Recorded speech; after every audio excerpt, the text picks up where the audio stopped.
Estudios Bíblicos Logos presenta.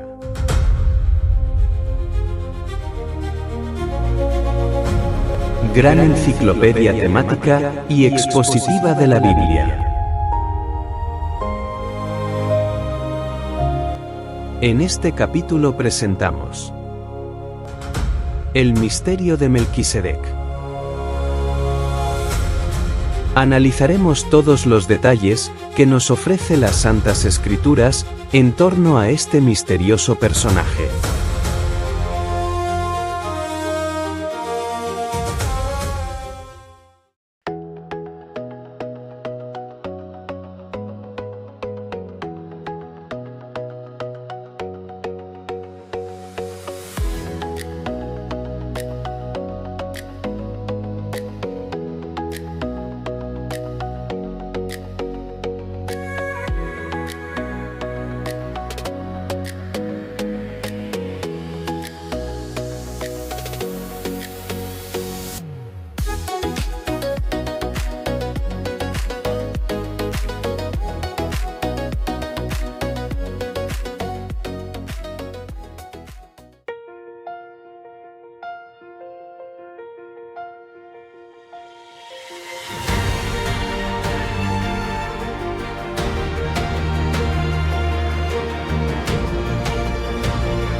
Cuando volvía de la derrota de Kedorlaomer y de los reyes que con él estaban, salió el rey de Sodoma a recibirlo al valle de Sabe, que es el valle del rey.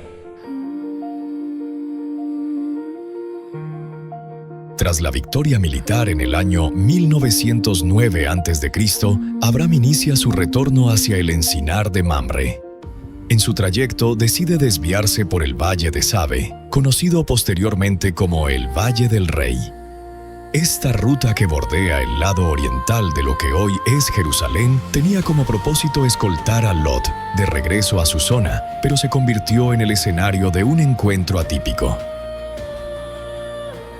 Según el orden de la narrativa bíblica, un rey sale al encuentro de Abram, el rey de Sodoma. Tomemos en cuenta ese pequeño detalle, y es que el texto no dice que hayan salido dos reyes a recibirlo, sino solo uno.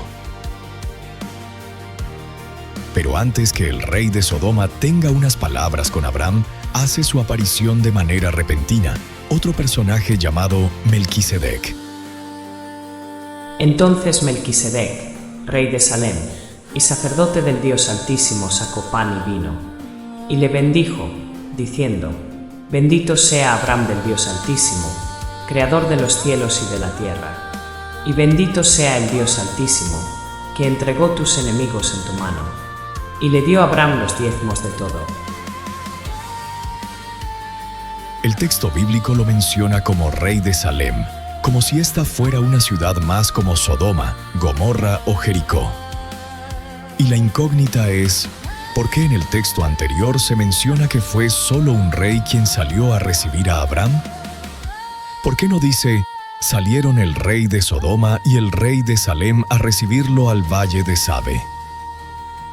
La respuesta se debe a que, en realidad, Melquisedec no representa un reino terrenal, como el resto de los reyes, sino en un sentido espiritual, y que su verdadera función en ese momento consistía en el ejercicio del sacerdocio divino.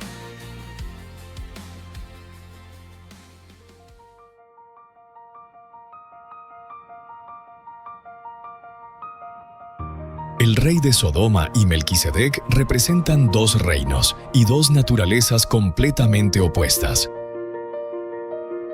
El rey de Sodoma representa la gratitud humana y el interés material. Viene a reclamar sus súbditos y ofrece riquezas a Abram. Mientras que Melquisedec representa un reino que no es de este mundo y un sacerdocio atemporal que supera todo tipo de sacerdocio del hombre.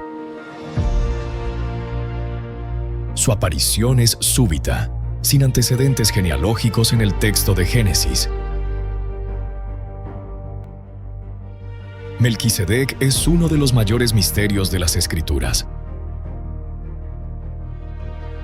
Su figura es tan imponente que incluso el autor de la epístola a los Hebreos lo utiliza para explicar la superioridad del sacerdocio de Cristo sobre el levítico.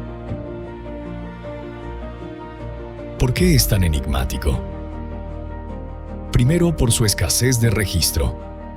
Solo aparece 2 veces en el Antiguo Testamento, como figura histórica en Génesis 14 y como figura profética en el Salmo 110, 4. En segundo lugar, aparece sin genealogía.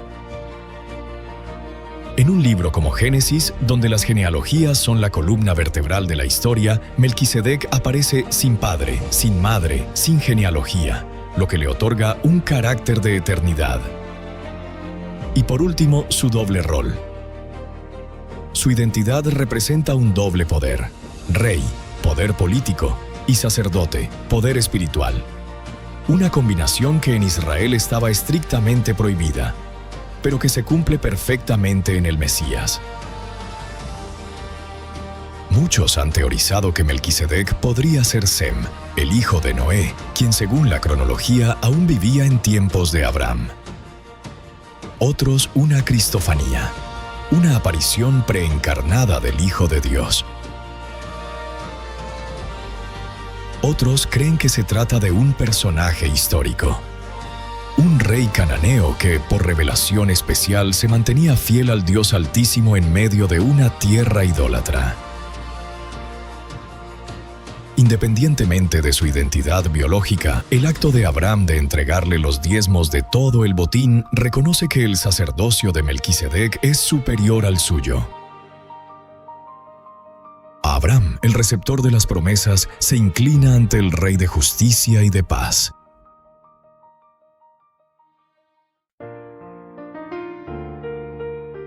La carta a los Hebreos, revelación o deducción. Cuando saltamos al Nuevo Testamento, específicamente a Hebreos 5, 6 y 7, nos encontramos con una dimensión completamente distinta de Melquisedec.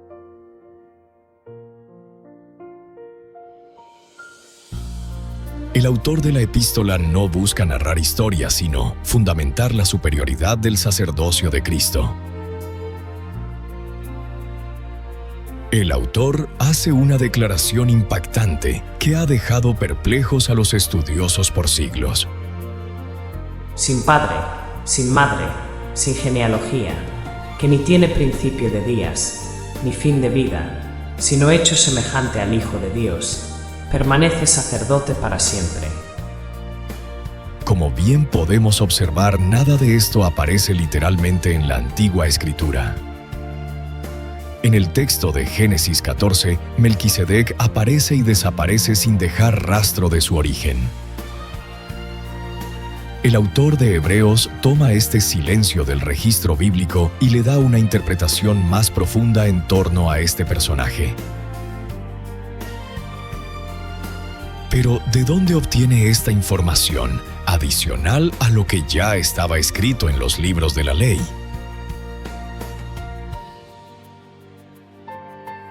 Existen 2 posibles maneras. 1. Que el Espíritu Santo le haya revelado la naturaleza eterna de este personaje. 2.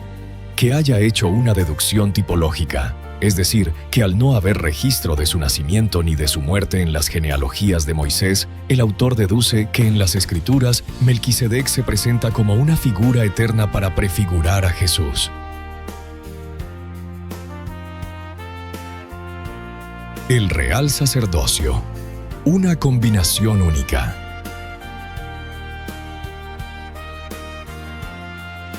La base de nuestro estudio comienza con la imagen de doble función de Melquisedec, rey y sacerdote. En tiempos de Israel, estos cargos estaban separados. Los reyes eran de la tribu de Judá y los sacerdotes de la tribu de Leví. Unir ambos cargos era ilegal bajo la ley de Moisés.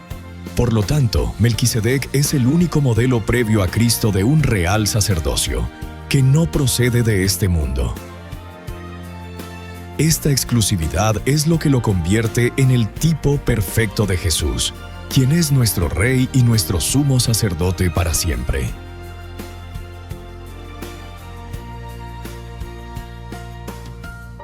El misterio de Salem. Muchos son los que interpretan a Salem como un enclave o una ciudad de la cual Melquisedec fue rey y que más tarde pasaría a ser llamada Jerusalén. Pero una ciudad con nombre hebreo como Shalom, en medio de una confederación de pueblos camitas como los jebuseos o amorreos, es una anomalía histórica, si se ve solo desde lo terrenal. Esto refuerza mi tesis de que Melquisedec no era un monarca local más, sino una figura con un propósito espiritual predestinado.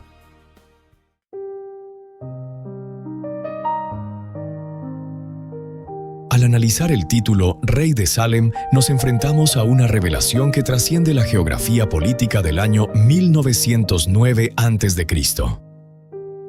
Mi observación lingüística es la clave. Según la etimología hebrea, Salem proviene de Shalom, paz, una palabra de raíz estrictamente semita. En tiempos de Abraham, Canaán estaba dominada por los descendientes de Cam, jebuseos, eteos, etc. Es históricamente imposible que un pueblo camita bautizara a su ciudad con un nombre en el idioma de sus rivales semitas. Jebús versus Salem. Los datos bíblicos nos confirman que antes de ser conocida como Jerusalén, la ciudad se llamaba Jebús, no Salem. El nombre Salem solo es un designio divino anticipado, un nombre espiritual que Dios reservó para esa tierra, lo cual se ejecutaría en tiempos del rey David. El misterio radica en que, aunque la presencia de Melquisedec en el valle fue 100% real, su cargo funcionaba de manera simbólica y profética.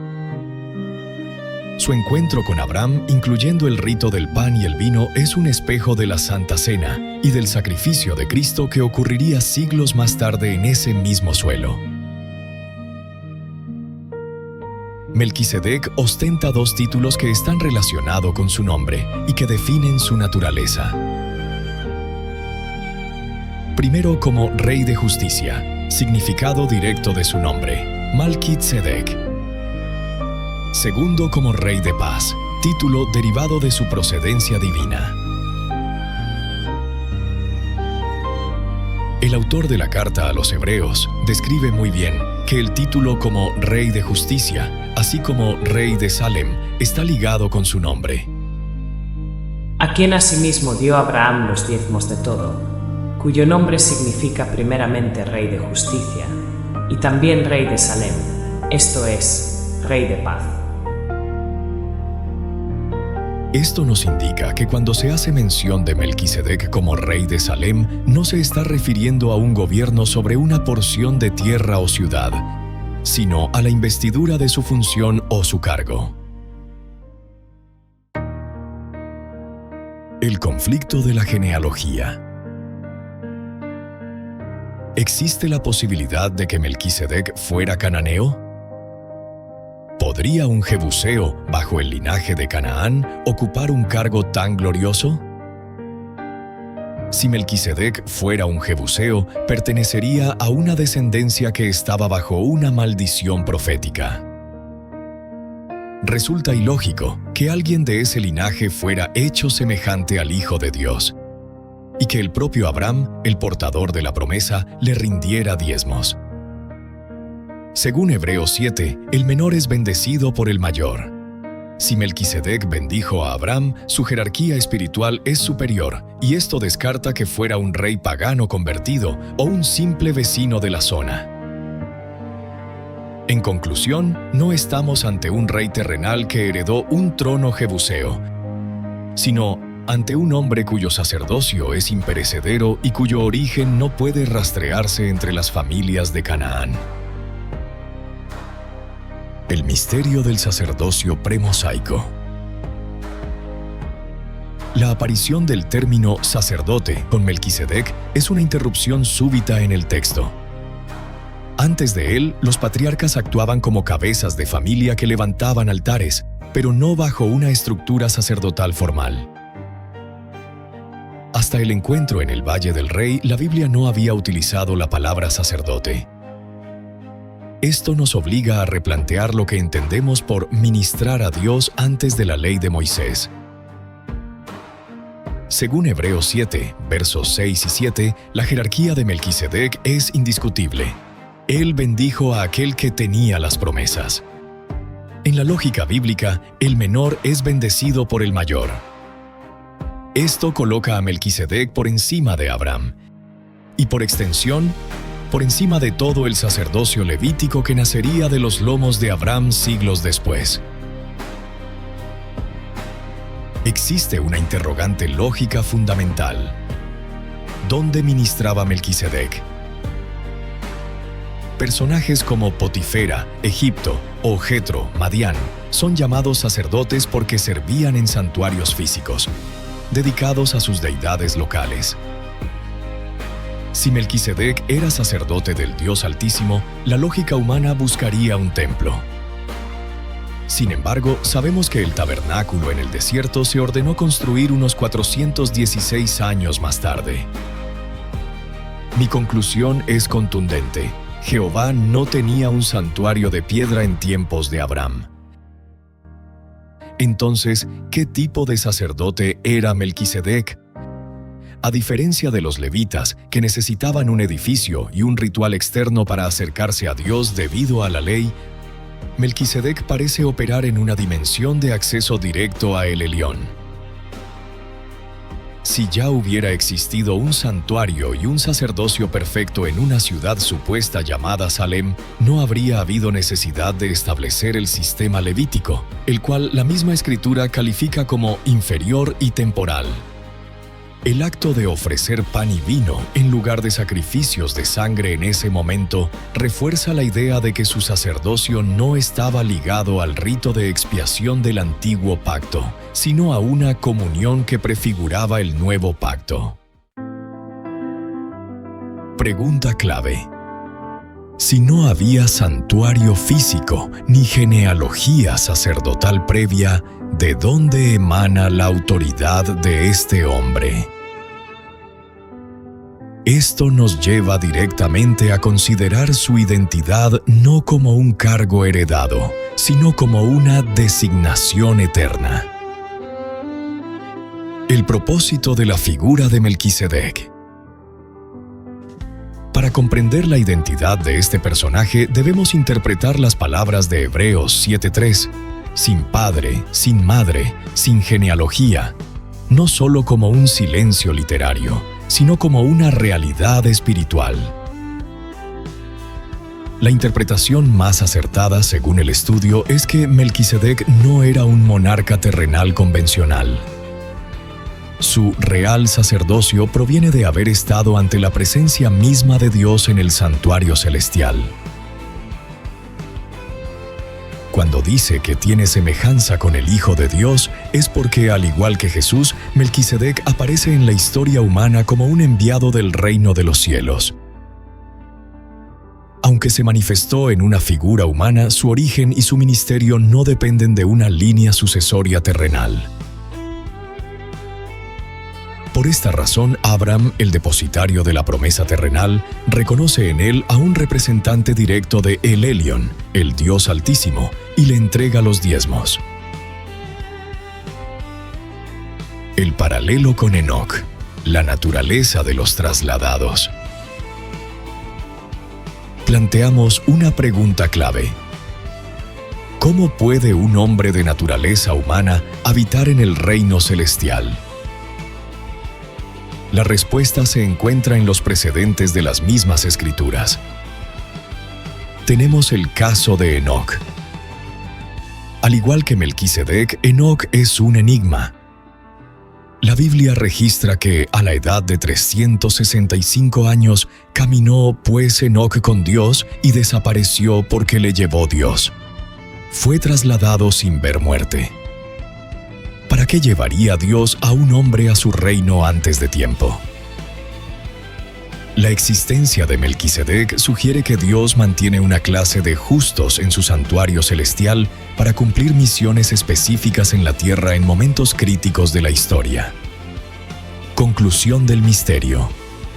Bajo esta lógica, Melquisedec no necesita una genealogía humana, porque su vida y su sacerdocio están sostenidos por el poder de una vida indestructible en la presencia de Dios.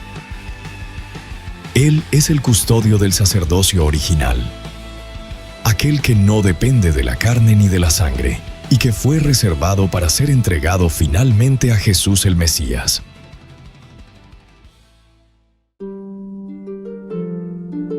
La identidad de Melquisedec, el regreso de Enoc. Para comprender el misterio de Melquisedec, debemos observar el patrón de Dios con sus siervos escogidos.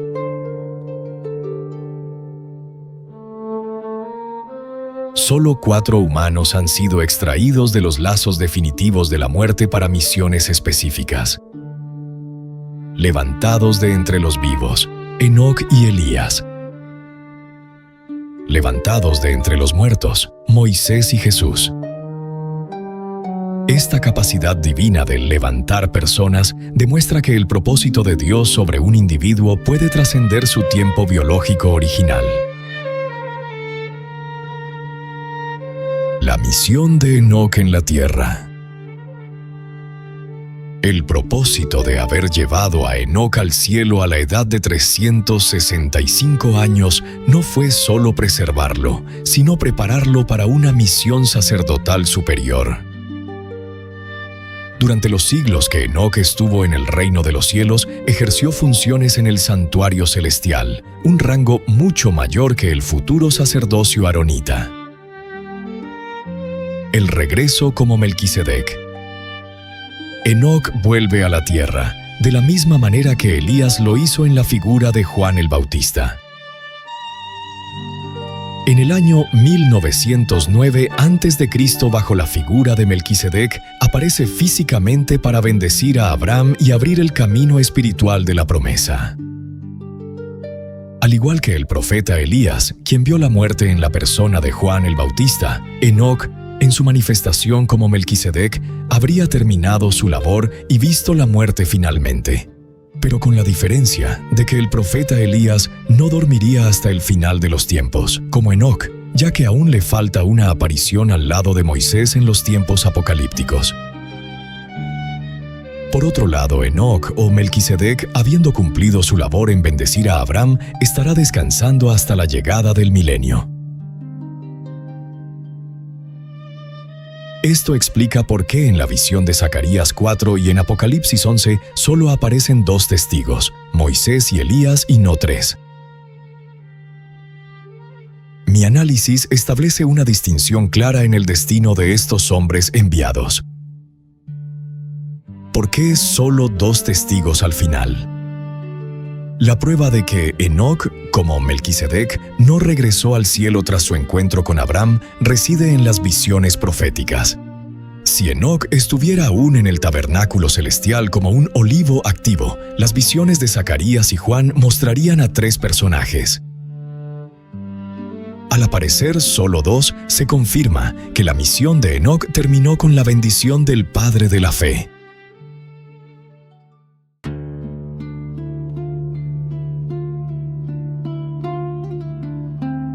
El legado de un sacerdocio eterno.